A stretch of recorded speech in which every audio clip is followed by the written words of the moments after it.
ওম নমঃ শিবায়, ওম নমঃ শিবায়, ওম নমঃ শিবায়। জয় মা ষষ্ঠী।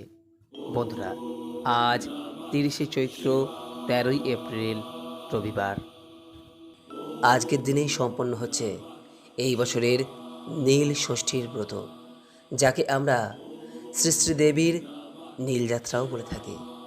আপনারা অনেকেই হয়তো আজকের দিনে এই নীল ষষ্ঠীর ব্রত করছেন।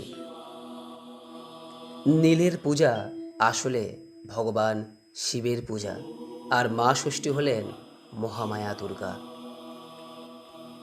পরিবার ও সন্তানের কল্যাণ কামনায় মূলত শিব পার্বতী তথা হরগৌরীর উদ্দেশ্যে আমরা প্রত্যেক বছর এই নীল ষষ্ঠীর পূজা করে থাকি। বন্ধুরা, আপনি যদি নীল ষষ্ঠীর পূজা করে থাকেন, তাহলে সবার প্রথমে আজকের দিনে এই নীল ষষ্ঠীর ব্রত কথা শ্রবণ করে সংযম পালন করতে হয়। বলা হয়, যদি কোনো ব্যক্তি কোনো কারণে এই নীল ষষ্ঠীর পূজা নাও করতে পারেন, কেবলমাত্র এই নীল ষষ্ঠীর ব্রত কথাটি শ্রবণ করে ভগবানের উদ্দেশ্যে সন্ধ্যায় একটি প্রদীপ প্রজ্বলন করতে পারেন, তাতেও এই ব্রতের পূর্ণ ফল অনেকাংশে লাভ করা যায়। আজকের দিনে যতবার আপনি এই ব্রত কথা শ্রবণ করবেন, ততবার এক পরম শান্তি ও পরম শক্তি অনুভব করবেন। আর হ্যাঁ, নীলের ঘরে বাতি জ্বালানোর পর অবশ্যই এই ব্রত কথাটি একবার হলেও শ্রবণ করতে হয়, নচেত ব্রত অসম্পূর্ণ থেকে যায়। আশা করি দর্শক বন্ধুরা, নীল ষষ্ঠীর এই ব্রত কথাটি শ্রবণ করে আপনাদের ভালো লাগবে। শুরু করছি শ্রী শ্রী দেবাদিদেব ও পার্বতী তথা হরগৌরীর নীল ষষ্ঠীর ব্রত কথা। ওম নমঃ শিবায়। জয় মা ষষ্ঠী।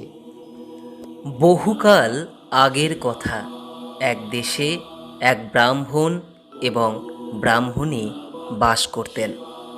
তারা যথেষ্ট ধুমধাম সহকারে সমস্ত বার ব্রত পালন করতেন, তবুও তাদের সন্তান একটিও বেঁচে থাকতো না। তাদের মনে এই ধারণা হলো যে এই সমস্ত বার ব্রত করে কিছুই লাভ নেই, আসলে সমস্তটাই সম্পূর্ণ মিথ্যে, সম্পূর্ণ ভ্রান্ত। তাদের ঠাকুর দেবতার প্রতি বিশ্বাসও চলে যেতে লাগলো।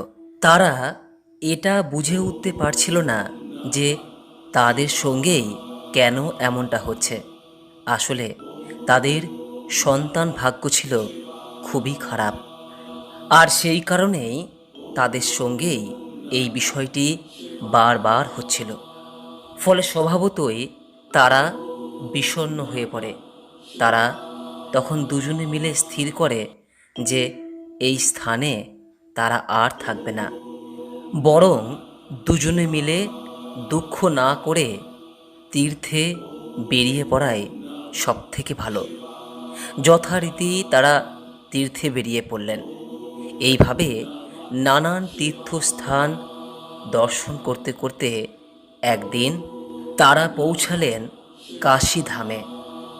সরজু নদীর তীরে তারা উপস্থিত হলেন।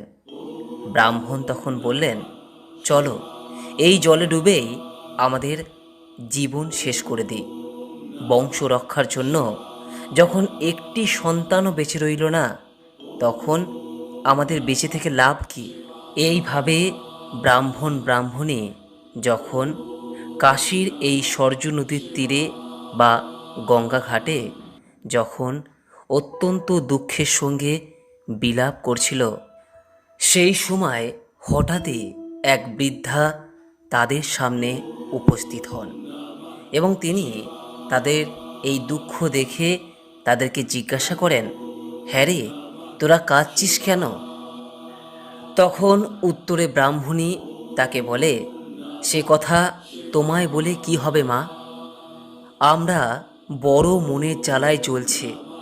আমাদের অনেকগুলো ছেলে এবং একটি মেয়ে হয়েছিল, কিন্তু সবকটাই মরে গেল। তাই ভাবছি যে এই সমস্ত বার ব্রত ঠাকুর দেবতা সব কিছু মিথ্যে। আমরা তো কোনো বার ব্রত বাদ দিইনি, তবে কেন আমাদের সমস্ত সন্তান মরে গেল? অনেক পুজো করেও কেন ফল মিলল না? তুমি বলো, এখন কি করি? সমস্ত শুনে বৃদ্ধা তখন বললেন, এই সব কিছু হয়েছে তোমাদের অহংকারের জন্য।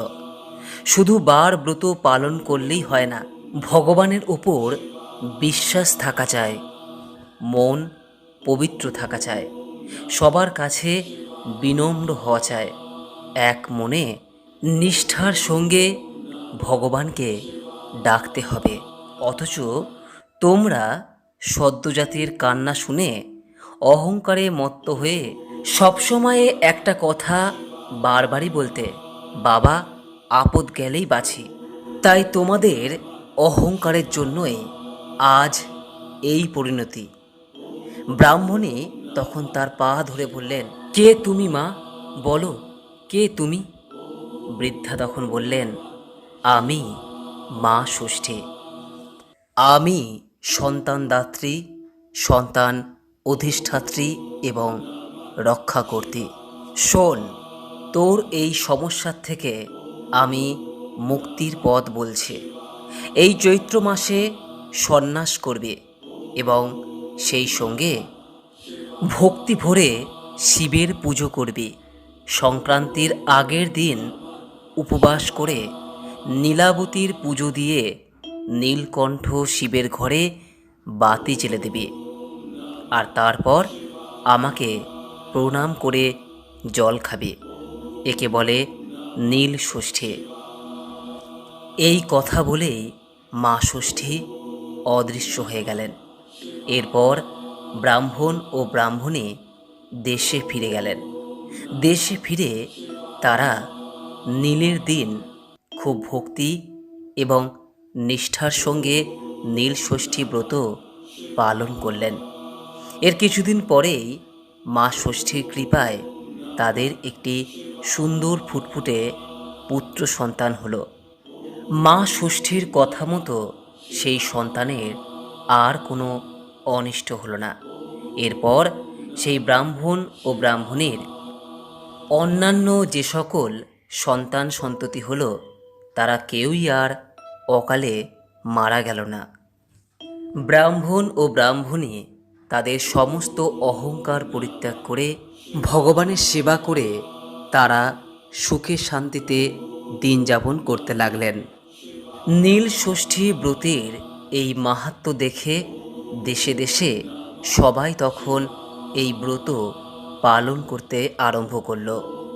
বন্ধুরা, তাই এই বিষয়টি সর্বদাই মাথায় রাখবেন যে ঠাকুর দেবতার পূজা অর্চনা করে মনের মধ্যে কখনোই অহংকার পোষণ করে রাখবেন না, বরং ঈশ্বরের সান্নিধ্যে এলে আমাদের সর্বদা বিনয়ী থাকা প্রয়োজন। আর হ্যাঁ, বহু টাকা খরচা করে বাহ্যিক আড়ম্বরপূর্ণভাবে আপনি হাজার ব্রত পালন করুন, কিন্তু যদি আপনার মনে নিষ্ঠা, ভক্তি ও বিশ্বাস না থাকে, তাহলে এই সমস্ত ব্রত করে কোনো লাভ নেই। তাই ভগবানের পূজা সর্বদা করুন পূর্ণ নিষ্ঠা এবং বিশ্বাসের সঙ্গে। দেখবেন যে উদ্দেশ্য নিয়ে আপনি পূজা করছেন সেই উদ্দেশ্য সফল হবেই হবে। আশা করি এই ব্রত কথা আপনার ভালো লেগেছে। যদি ভালো লাগে লাইক করবেন এবং শেয়ার করে বিষয়টি সকলের উদ্দেশ্যে জানিয়ে দেবেন। আজকের মতো ভিডিওটি এখানেই শেষ করলাম। নমস্কার, ধন্যবাদ। ঈশ্বর আপনার মঙ্গল করুক।